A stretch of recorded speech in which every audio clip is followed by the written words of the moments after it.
eu quero falar um pouco sobre esse tema aí. Como devemos viver, baseado em Atos 1. Os irmãos podem abrir a Bíblia em Atos, capítulo 1. E nós veremos do versículo 1 ao versículo 11. Diz assim a palavra do Senhor: Escrevi o primeiro livro, ó Teófilo, relatando todas as coisas que Jesus começou a fazer e ensinar, até o dia em que, depois de haver dado mandamentos por intermédio do Espírito Santo aos apóstolos que escolhera, foi elevado às alturas. Pronto. Aí já é um resumo do que ele vai falar do 3 a 11, ok? Então ele começa, versículo 3. A estes também, depois de ter padecido, se apresentou vivo, com muitas provas incontestáveis, aparecendo-lhes durante 40 dias e falando das coisas concernentes ao reino de Deus.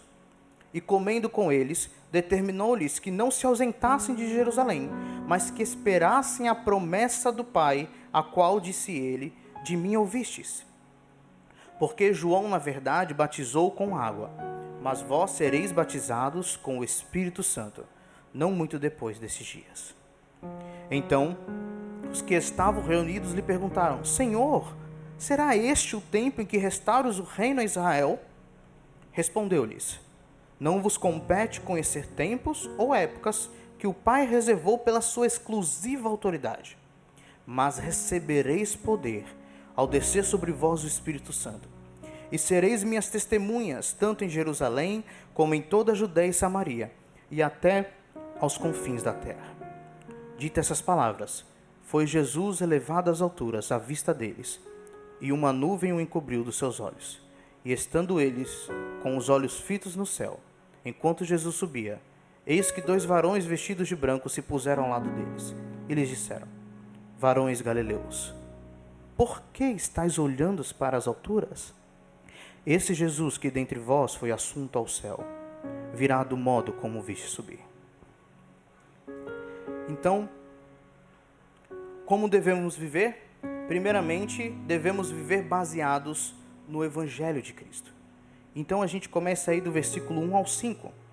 Lucas começa ligando o livro de Atos ao livro do Evangelho, sendo que os versículos 1 e 2, como a gente viu, são o resumo do que ele explicará adiante, até o verso 11. Ele mesmo diz no versículo: Escrevi o primeiro livro, ó Teófilo, relatando todas as coisas que Jesus começou a fazer e ensinar. Há então aqui uma clara unidade entre a história do ministério de Jesus e a história do começo da igreja. O Evangelho vai narrar aquilo que Jesus começou a fazer e ensinar. Atos relata aquilo que ele continuou a fazer e ensinar por meio dos apóstolos e da igreja, por meio de suas testemunhas. O ministério de Jesus, então, que é o começo do cristianismo, que é o começo da igreja, não o ministério dos apóstolos. Nós devemos focar nisso. A igreja não está baseada principalmente, eu não estou tirando aqui os apóstolos, mas eu estou falando principalmente nos apóstolos, aqui narrados, ou missionários que se seguiram após Paulo. A igreja não está alicerçada principalmente sobre os apóstolos ou teólogos da igreja em geral, como Agostinho, Lutero, ou outros. A igreja está construída e fundamentada em Cristo e sua mensagem. Ele é o centro. Como eu disse, eu não estou dizendo que os apóstolos não são importantes, se não foram importantes, porque nós sabemos que foram. Deus usa pessoas. E Deus usou os apóstolos e a igreja. Mas eles não são o centro da edificação da igreja. Os apóstolos são instrumentos usados pelo Espírito Santo para a continuação do ministério de Jesus Cristo. E aqui eu lembro um pouco de Mateus 16, quando no diálogo com os discípulos Jesus está falando e perguntou o que as pessoas dizem que ele é. Aí falou Elias, um profeta, né, um mestre. E Jesus pergunta para eles: e vocês? Quem dizem? O que vocês dizem que eu sou? Aí Pedro toma a frente, como sempre, e fala: Tu és o Cristo, o Filho do Deus vivo. E Jesus Cristo fala: Tu és Pedro, e sobre essa pedra edificarei a minha igreja. Ok, muitos tentam pensar que eu não quero entrar aqui em discussão se é Pedro, se é a frase, quem que é a edificação da igreja aí, mas o que a gente consegue perceber, porque também o que veio logo a seguir, quando Pedro ele fala para Jesus o seguinte, Mateus 16,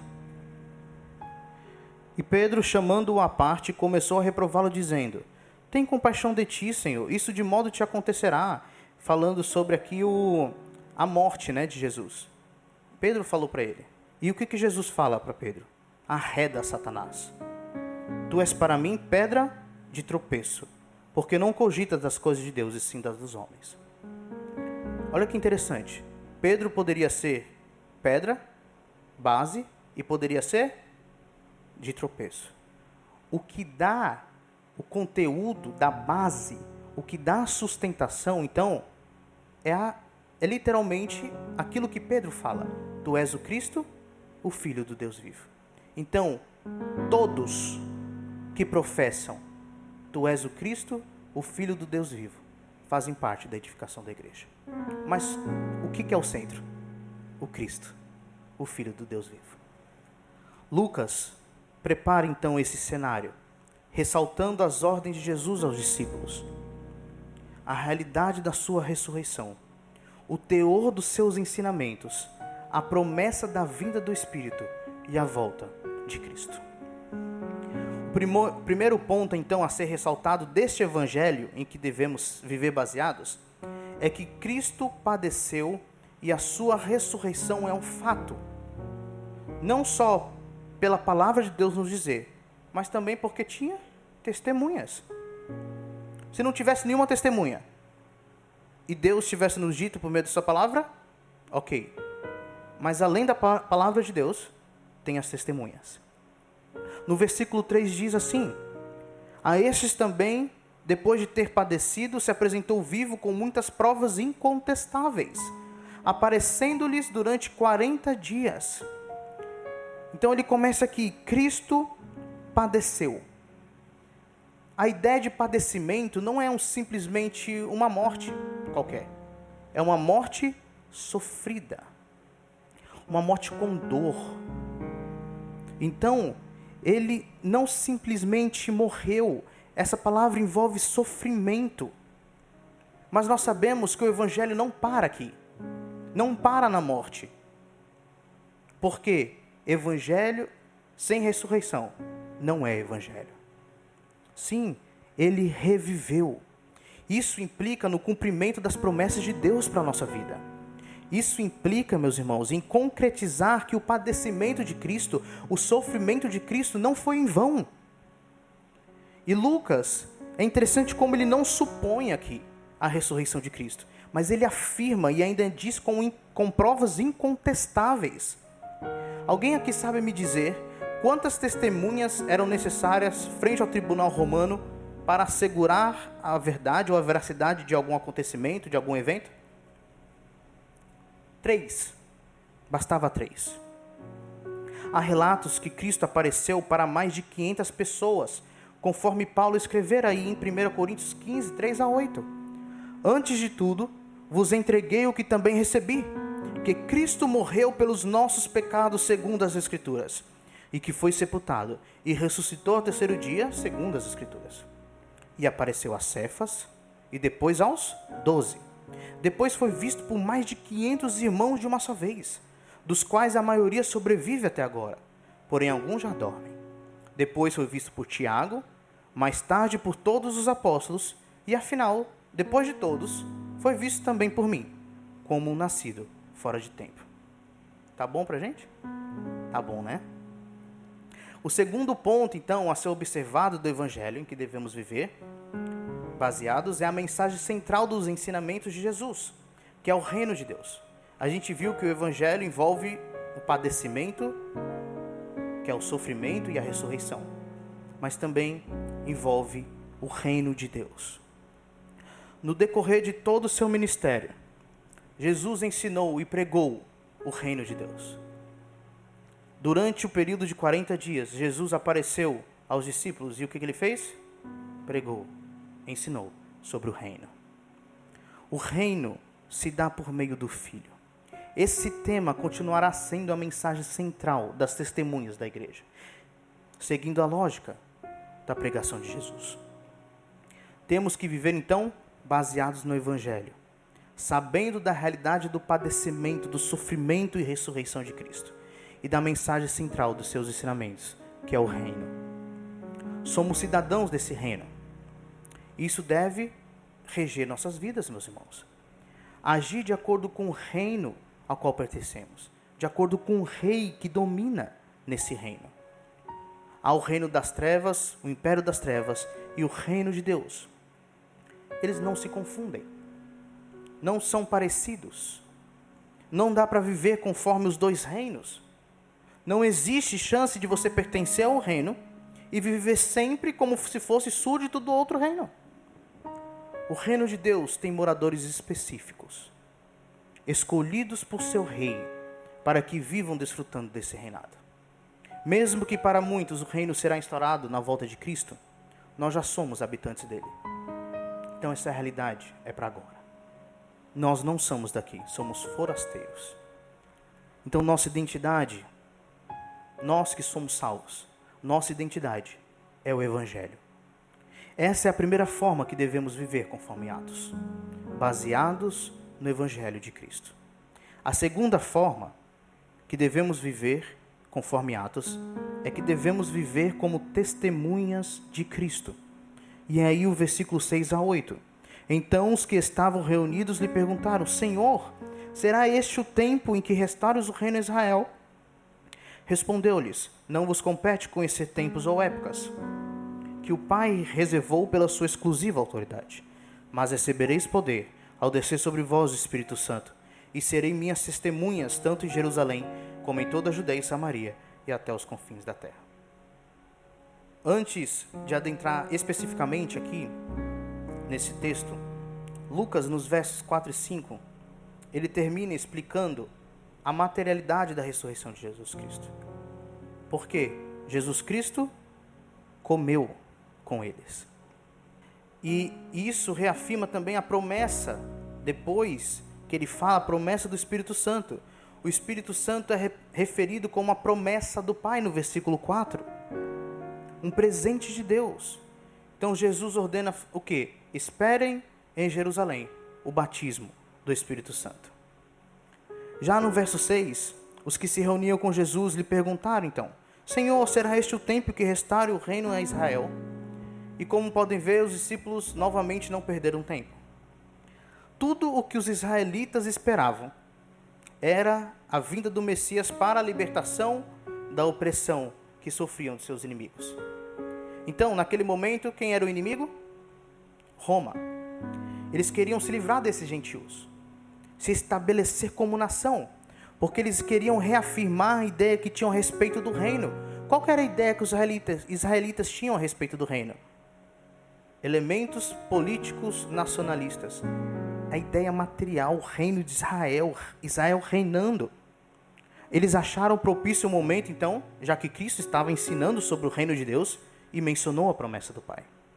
No entanto, Jesus tinha outro propósito com tudo isso. Jesus, mais uma vez, mostrou a interpretação correta daquilo que ele estava ensinando. No versículo 7, ele vai enfatizar a soberania de Deus. Não vos compete conhecer tempos ou épocas que o Pai reservou pela sua exclusiva autoridade. E no verso 8, ele mostra a verdadeira consequência da descida do Espírito Santo sobre eles, do batismo. Testemunhar sobre Cristo e tudo o que ele ensinou. Muito obrigado. Jesus, então, ele não nega o reino físico a Israel. Isso é interessante. Ele não vira para Israel, para os discípulos e fala: deixa de baboseira, deixa de besteira, nada a ver isso aí. Não. Ele só fala: não vos compete saber o tempo, a época, que o Pai sabe. Ele fala isso. Então, ele acrescenta que essa promessa cabe ao Pai, mas ele ainda continua a falar sobre o reino. Ele não parou de falar sobre o reino. Ele continua mas recebereis poder, mas, aqui é uma cláusula aqui que a gente tem de contradição, mas recebereis poder ao descer sobre vós o Espírito Santo, e sereis minhas testemunhas, tanto em Jerusalém como em toda a Judeia e Samaria, e até os confins da terra. Jesus, com essas palavras, está mostrando que a soberania então pertence a Deus, em conhecer os tempos e épocas, e a nós, o que pertence a nós? A responsabilidade de vivermos a consequência do Espírito Santo em nossas vidas. A consequência imutável, não dá para se mudar isso, a consequência imutável do batismo do Espírito Santo é sermos testemunhas. Então, é muito interessante como Jesus ele dá uma breve ressignificação aqui do que os discípulos entendiam por seu reino. Jesus não negou o reino literal, material, físico que vai acontecer, mas ele fala, ele dá outro aspecto do reino, a parte espiritual. O reino é testemunhar também de Cristo. Outro ponto que Jesus ensina é sobre quem deve ser o alvo da evangelização. De modo geral, todas as nações, a começar em Jerusalém, Judeia, Samaria e confins da terra. Ele vai expandindo. E o que isso quer dizer para a gente? Não quer dizer que por Jerusalém estar em primeiro ali, os judeus são mais importantes, não. Aconteceu assim para cumprimento da promessa. Jerusalém e foi se expandindo. E também, a gente pode perceber que não é Jerusalém o mais importante por causa da forma que foi escrita. Lucas escreveu aqui, quando a gente vê no original, que Jerusalém e Samaria estão sem artigo. Aqui a gente não consegue perceber muito, né? Parece que está tudo igual. Judeia e confins da terra estão com artigo. A ausência de artigo sinaliza ênfase. Então, a ênfase está tanto em Jerusalém como em Samaria. Tanto nos judeus, como em povos gentios também. Logo Samaria, né, que os judeus tanto odiavam. Então, não é isso. Não é que os judeus são mais importantes. Cristo ensina aos discípulos que a mensagem, o Evangelho, o Espírito Santo, o reino, não eram apenas para Israel, mas também para os gentios. Enquanto os discípulos aguardavam a restauração física, política de Israel, Cristo mostra que o reino de Deus é para todos os tipos de pessoas. O particularismo dos discípulos, deles tentarem colocar isso só para Israel, deveria dar lugar à compreensão da universalidade do propósito de Deus. Deus tem um propósito universal. Universal no sentido de alcançar todos os povos, raças, nações. Nós então devemos seguir como testemunhas do reino. Nós recebemos o Espírito Santo quando Deus aplicou a salvação a nós. E com o Espírito Santo, meus irmãos, vem o poder, a capacidade de sermos testemunhas. E isso não é brincadeirinha. Isso não é algo que a gente pode falar assim como igreja, vamos deixar para lá, vamos deixar para outras pessoas. Evangelizar, fazer discípulos, são ações derivadas da salvação. E isso não muda. Se fomos salvos, naturalmente devemos evangelizar. Não é ir obrigado pela família, não é ir obrigado pelo pastor, não é ir obrigado até por alguém que é mais envolvido com missões. Não. É fluir naturalmente de nossas vidas o Evangelho. A testemunhar. Além de evangelizar, a aplicação também que fica para nós é que o Evangelho não se limita a culturas, etnias, gênero, idades específicas, enaltecendo uma e desprezando outras. O Evangelho é para todo tipo de pessoa. E isso é importante fixarmos. Às vezes a gente fala, não, mas a gente sabe disso. Mas nós somos tendenciosos ao particularismo. Seja na amizade, formando um grupo específico em que a gente vai fixar todo o nosso amor, a gente vai querer ficar com aquelas pessoas que a gente tem amizade. Seja na denominação, como se a denominação fosse a única correta, a única coerente, só nós temos salvação. Seja também na salvação como os judeus que achavam que era apenas para eles. Mas Cristo nos constrange ao sermos inseridos no reino de Deus. E isso acontece de tal forma, meus irmãos, que não conseguimos ver diferença entre culturas, raças e outras coisas qualquer. Tudo que vemos são homens necessitados, homens pecadores, homens miseráveis. Mas em contrapartida, nós vemos a abundante graça divina, que só ela é capaz de salvar qualquer tipo de homem miserável. O mesmo Espírito que habita em você, habita em mim, e habita em todos os salvos.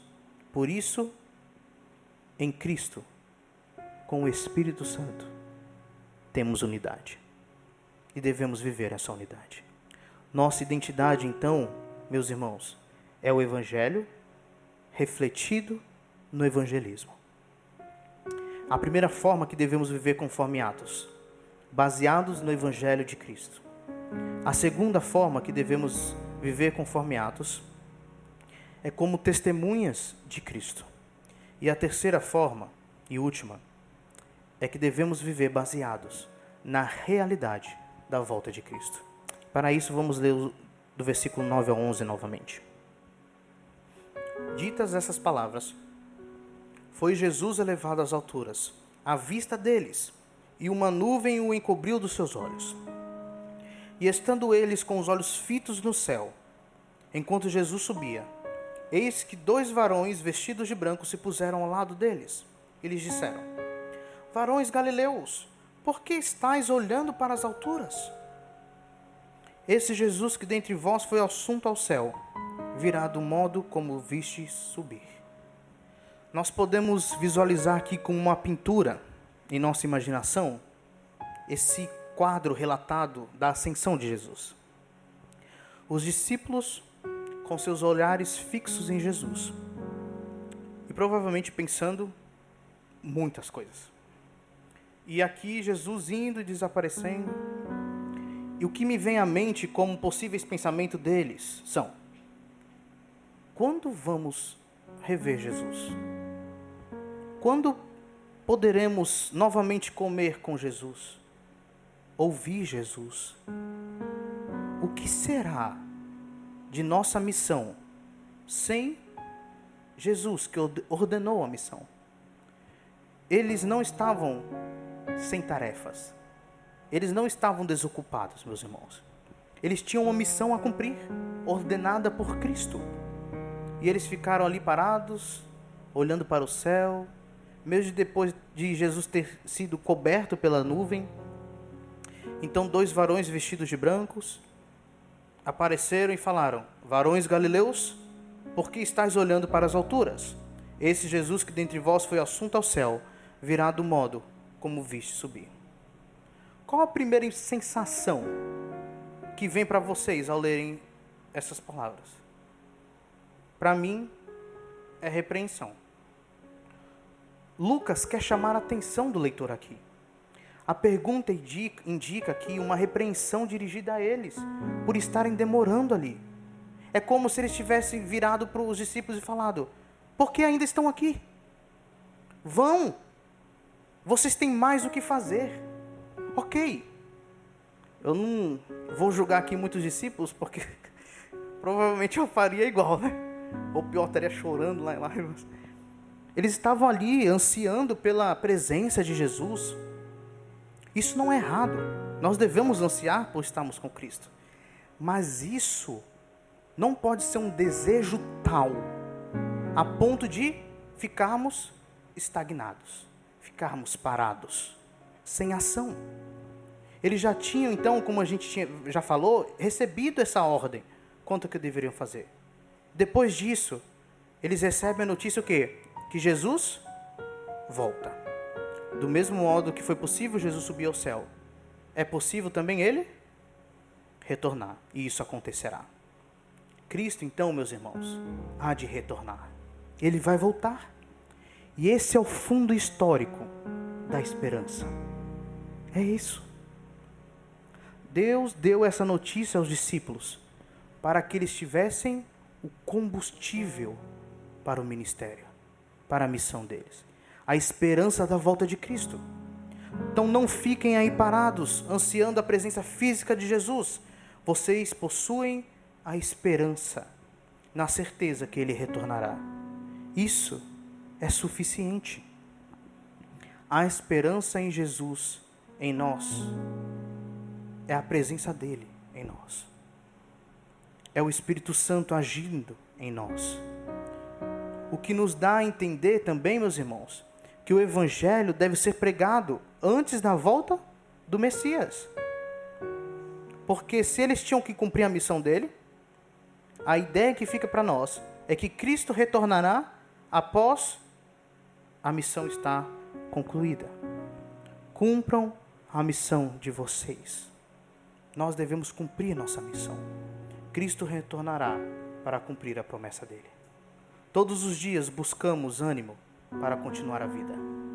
Buscamos alguma maneira de passar por todas as situações que precisamos enfrentar. Tentamos tirar forças de algum lugar para viver como Cristo viveu. Sabe de uma coisa? Deus deu essa força para nós. Deus deu essa força para nós, na esperança. Nós temos capacidade de vencer em Cristo tudo, seja qualquer situação. O que aparenta ser mal vai se transformar em bem. O que é bom vem para somar para a nossa vida. A volta de Cristo, então, tem que nos motivar a vivermos de forma coerente com as Escrituras. A volta de Cristo serve para nos impulsionar a cumprirmos nossa missão. E sabe por que isso? Porque a verdadeira esperança, ela não é paralisadora. Ela não paralisa. Esperança não é ficar olhando, parado, aguardando alguma coisa. A verdadeira esperança é uma força ativa para o serviço. Se eu tenho a esperança da volta de Cristo, logo, consequentemente, eu vou servir. Essa é a ideia. Devemos viver baseados na realidade da volta de Cristo. E isso é seguir obedecendo por meio da esperança que o Evangelho nos traz. Portanto, queria concluir mostrando que, como podem ver, a mensagem de Atos é cristocêntrica. Ela tem Cristo no centro. O Evangelho norteia a vida da igreja, a vida da expansão da igreja, relatada aqui por Atos. E deve nortear a nossa vida, meus irmãos. Cristo e o Evangelho. O termômetro que vai medir nossa intimidade com Deus, o termômetro que vai medir nossa intimidade com Deus, nossa vivência como igreja, é o Evangelho que flui de nossas vidas. É o quanto estamos sendo testemunhas de Deus, de Cristo.